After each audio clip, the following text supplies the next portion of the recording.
Thank you all so much for coming out this afternoon. We really do appreciate it. It's a great turnout. And I have the pleasure of introducing a man who I've known for 21 years now, since, I don't know, February 10th, 1989, maybe?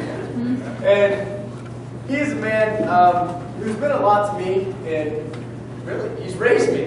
And he grew up, I'll give you a little background on him. He grew up in Titusville, Florida, where right after high school, he joined the United States Marine Corps, served 6 years in the Marine Corps Reserves. He's a second-generation Marine, and he says he's a proud father of a third-generation Marine.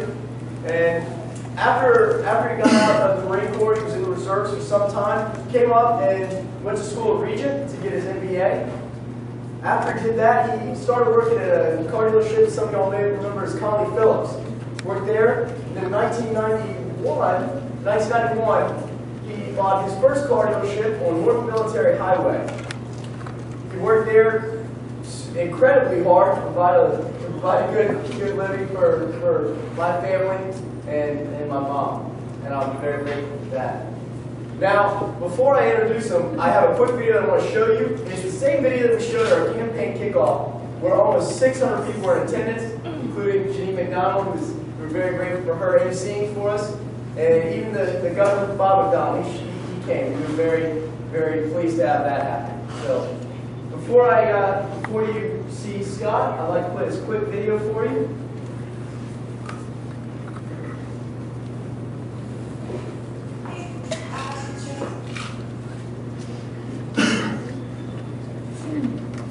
Y'all see, I just want to make sure you can see this. Carrie and Justin do a good job of this video.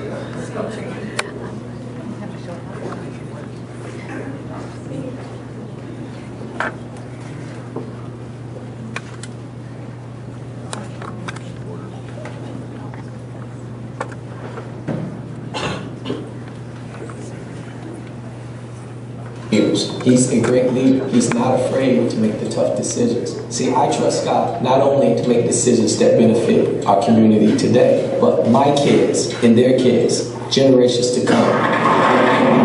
I know it's important to have a fellow veteran like Scott Ridgell, who will always support our men and women in the military. Scott will be an ardent supporter of law enforcement agencies and our armed forces. It's an important thing that he's really displayed for his kids and other people like me, his work ethic. He just really commits to what he does and does it well. Scott's just 150% all the time. Scott went to Nicaragua for a missions trip, and there he went to an orphanage, and my fiance was working at the orphanage.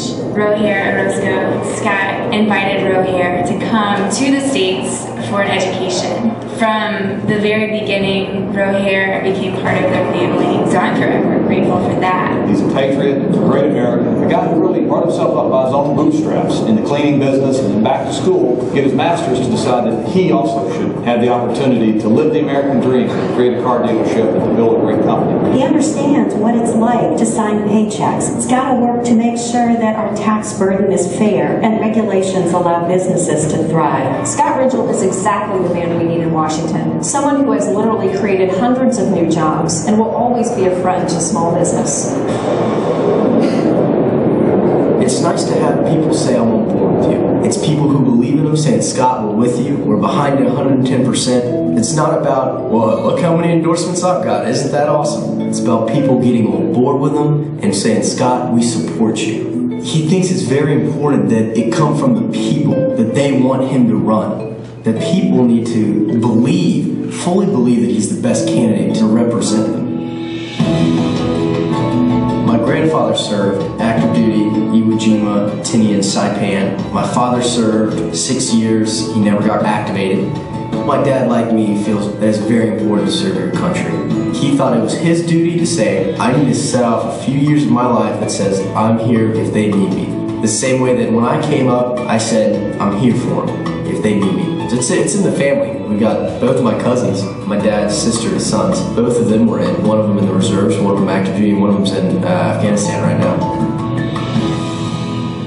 He cares about the direction of the country. He's always been involved in more of a behind-the-scenes kind of way. It was important to him to help Bob McDonald, not only as a friend, but as someone who could help the whole country.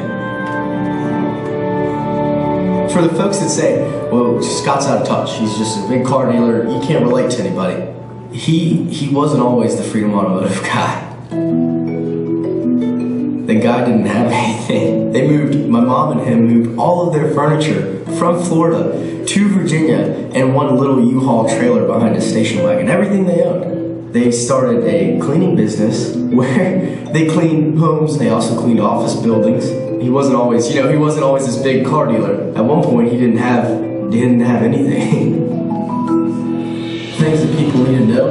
They need to know that he's a family man, avid hunter, elder at our local church, entrepreneur from a young age, is a cleaning business, Marine Corps, the community involvement, just one of those things when you grow up with it, you don't even realize all the things that he's doing for the community, doing for everyone else, because you think it's totally normal. He's honest, he's genuine, he's all those things that some people might think are kind of cliche. But when you meet him and you realize who he really is, you can't reach another conclusion. There was a gentleman interviewing my mom, and he asked her, "Why are people going to believe you?" Because they're going to say, "Well, you're his wife. Of course you're going to say nice things about him." My mom almost got frustrated that people would even question, that someone would even challenge her and I both. We know that when you meet my dad face to face and you talk with him, you realize that he is the real deal. He is it. That is him as a genuine person. That's just who he is. Those are his core values. But I'm not just saying that to say nice things. This is something that I just believe and have watched from the very beginning of his life and our marriage together, what kind of man he is. And I feel like there are other people that know him besides his wife that would say the same thing to you about him. He's an honest man, he's a man of integrity, and a man that they believe would do a great job serving in Congress. I mean, what you see is what you get. People definitely support Scott because they've gotten to know what kind of a person he is. That he's a person of very strong character, they like him, and they respect him, and they know that he would do a good job. I have never met anybody that I respect like I respect Scott Ridgel.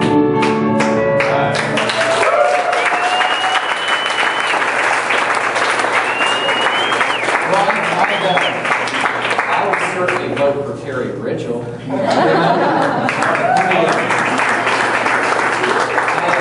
want to thank all of you for being here. I am really humbled by the amount of support that I'm seeing for this campaign. I'm really grateful for each and every one of you being here. I want to thank Mallory Andrews. She's my lovely second oldest daughter. And along with a wonderful team of volunteers, they put all this together. They do it as volunteers. So I think on behalf of the campaign, let's just welcome and thank them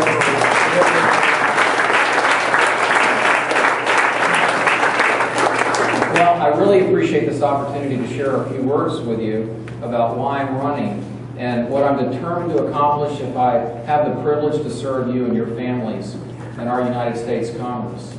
For over 230 years, Americans have met in homes and barns and taverns and parks and places like this to talk about the future of our country. And that's just why you're here tonight. I'm sure you're concerned about the future of our country as I am. Your generation is going to be and is now greatly impacted by what's taking place in Washington. And I respect each and every one of you for carving out some time out of your busy lives to spend it here tonight, to hear a different path, a better path for how we can set America on the right track. People ask me why I'm running. I hear that every day, answer it every day. I share with them this. I'm running because I believe that our country is on fire financially. We are almost $13 trillion in debt. That's kind of a hard number to get a handle on. How big is that? How much of a threat is that? Well, let's look at this year's current budget. And Meade, are you here? Are you here? Yeah, come on up just for a second. Yeah, Doug White, you here? Come on up. These are two great entrepreneurs. They're dear friends of ours. And I just have some basic econ questions here for you.